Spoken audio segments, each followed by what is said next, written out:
Welcome to the Primate Cast. We're your hosts, Andrew McIntosh and Chris Martin. So normally we like to start our podcasts by giving a brief introduction of our guests and talking a little bit about why they're here. But in this case, we have a bit of an exception because our guest actually needs no introduction. That's right. We think most of our listeners are familiar with our guest today, who is Dr. Jane Goodall. Yeah, and so she's going to start the interview by going right into why she's here in Japan.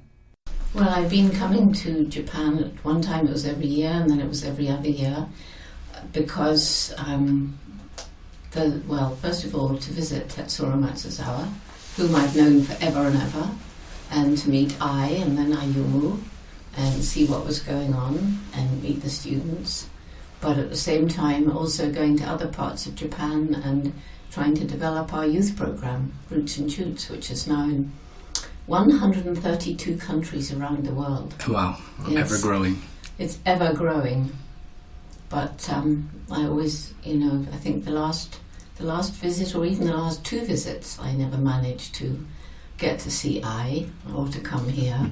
But every year I've been coming to Saga, to the big conference.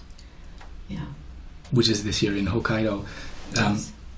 We'll probably come back to you're visiting PRI and the chimpanzees here, but first, as we've heard from a previous podcast with Professor Matsuzawa, possibly the first encounter you had with Japanese primatologists was actually at Gombe. It was, my first meeting was with Dr. Itani and the famous Imanishi. Right. Yes, they came to visit Gombe. Actually, the very first visitor was Dr. Itani, and he got off the water taxi because we're on the edge of the lake, and my mother was in the camp because it was in the early days, and the authorities said I couldn't be on my own, so she volunteered to come for 4 months. I was up in the hills as usual, and Dr. Itani got off this water taxi just with his sleeping bag rolled around him, and he said, with the Japanese bow, "Dr. Leakey tells me not to come. I am here." and the thing was that on their way from Kigoma, which isn't very far, it's about 12 miles, they had to stop because there was a water spout, which are quite dangerous, and so this water taxi had to pull into the shore.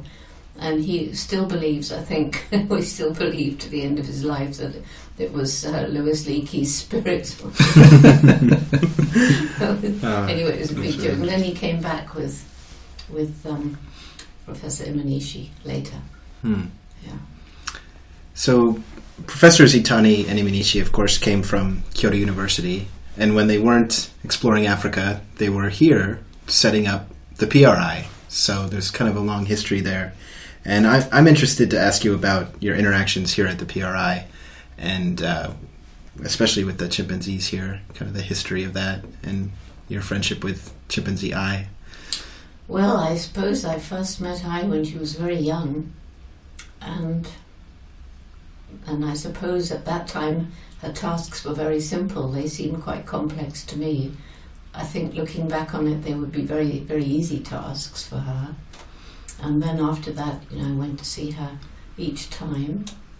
And there was one occasion when I can't remember exactly how it worked, but I was looking through this glass. Yeah, I remember. And I used to get very frustrated if she made a mistake and the computer too many times went bing, so she didn't get her reward. And she bristled up.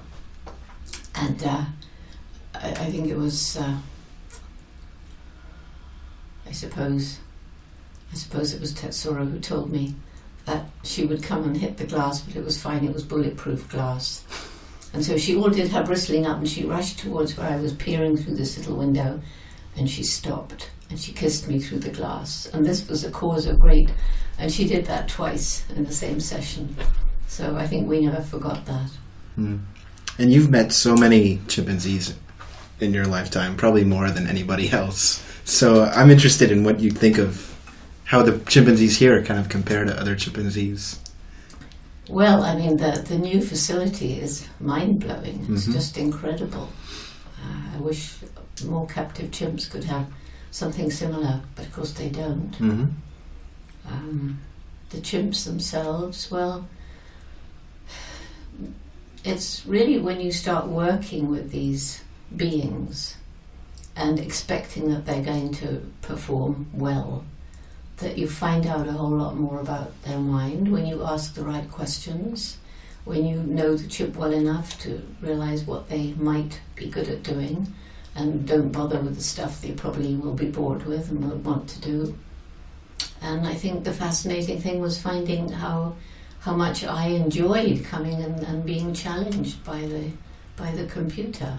Couldn't wait to get to her task, and would sometimes I watched her ask to do it again if she made mistakes. She does do that. Yeah. And kind of making a kind of broader picture of this, I'm wondering what you think kind of the role of chimps in captivity should be. I mean, here we focus on their cognition, but in general, what do you think it's good for? Well, education is one, if they're exhibited in the right sort of way. Yes, learning more about their intellect is very useful, especially if you've been watching them only in the wild and you have a feeling that, well, this looks really intelligent behaviour, but I don't see it very often, I can't really prove it. And then you get information coming from some cognitive research and you think, well, yes, of course, I mean, I knew it was intelligent, but here's some nice proof that they can do things like this. Mm-hmm. And of course, the Jane Goodall Institute has already established, I suppose, a number of sanctuaries and things for the chimpanzees that were unfortunate to have been removed from their native habitats. Yeah, these are the orphans of the bushmeat trade, mostly. But we still carry on the research at Gombe. I get there twice a year. I don't do the research anymore. But we have a great team, small, because it's a very tiny national park. And all the data now is being digitized, so from 1961 to the present at Duke University. It's a big project. Every year we carry on with this research. Makes the study 1 year more valuable because, chimps can live to be, the oldest is meant to be 75, which is a pretty old lady. And she lives, I love it, she lives in Florida where people go to retire. She's called Little Mama.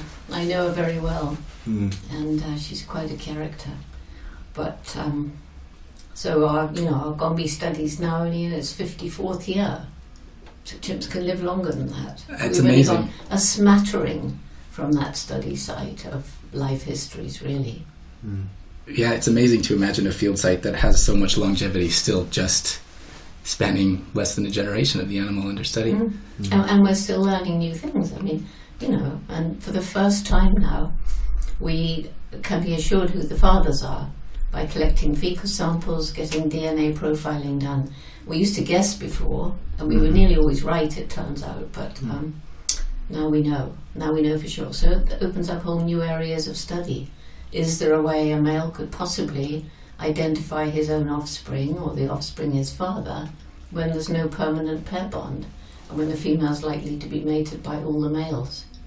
Well, these are fascinating questions. Do you think since you could recognize, you said you were mostly right, so if the humans can recognize who the fathers likely are, do you think the chimps can also make that same recognition? We did it based on the fact that in the wild the male will take a female off on a courtship. I see. Which can last for 2 weeks.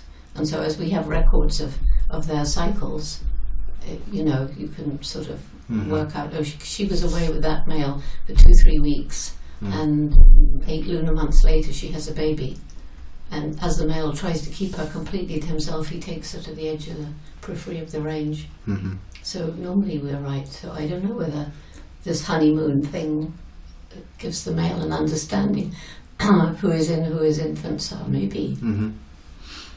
Well, I'm glad that you're, so far we've talked both about the scientific study of the chimpanzees, but also the conservation.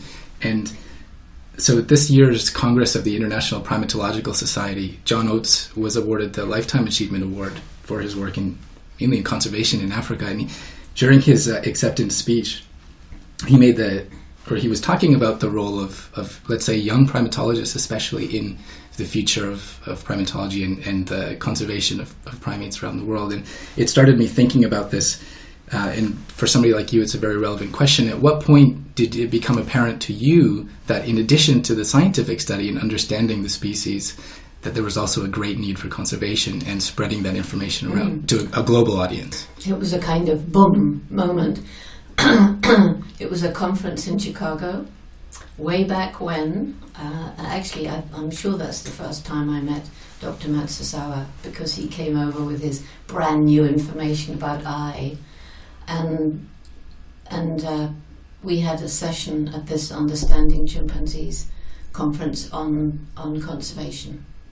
And it was completely shocking. It was utterly shocking, like all the way on every study site across Africa, forests disappearing, chimps caught in snares, and the beginning of the bushmeat trade, the commercial hunting of wild animals for food. And we also had a session of secretly filmed video from medical research labs, from training of circus chimps. And, by this time I had my PhD, I had the life I dreamed of as a child. I was out in the field, I was analysing data, writing some stuff, building up a research centre. It was totally the ideal life. And I just came out as an activist. I don't remember making any conscious decision. It was just, okay, I've had the chimps that give me all this, now I've got to try and do something for them. So that was the 1986 conference? Yeah. Okay, and that happens every 10 years now, that conference. Well, it was supposed to happen every 5 years. Okay. But it costs money to have conferences like that. But clearly it was a really important meeting if it kind of spurred this interest in conservation. Well, I mean, for me, it was just totally life-changing. And then I began travelling in Africa to the range countries, talking to NGOs on the ground, researchers, tried to get up to some, like the Minister of the Environment, or usually it was a First Lady. You could seldom get to the President. And it was during that I realised, more and more about the problems faced by the Africans, and the poverty and the disease and the lack of education. And it became pretty obvious to me that if we can't improve the lives of the people living around the wilderness areas, that conservation will never really work. And so we started our Takari program. So do you see, so one of the things that I often think about is that for young scientists now, for young primatologists, there's so much emphasis on this publish or perish regime in academia. So in order to secure positions in the future in universities, for example, it really does take a lot of devotion to that topic. And then conservation on the other side also requires incredible devotion. So what do you see the role of the young primatologist, for example? Well, I suppose the young primatologist who's really interested in a scientific career, I better go for that first. But they're going to be pushed up against conservation all the time, because almost everywhere you go now there are threats to the chimpanzees or other primates, so it's hard to avoid.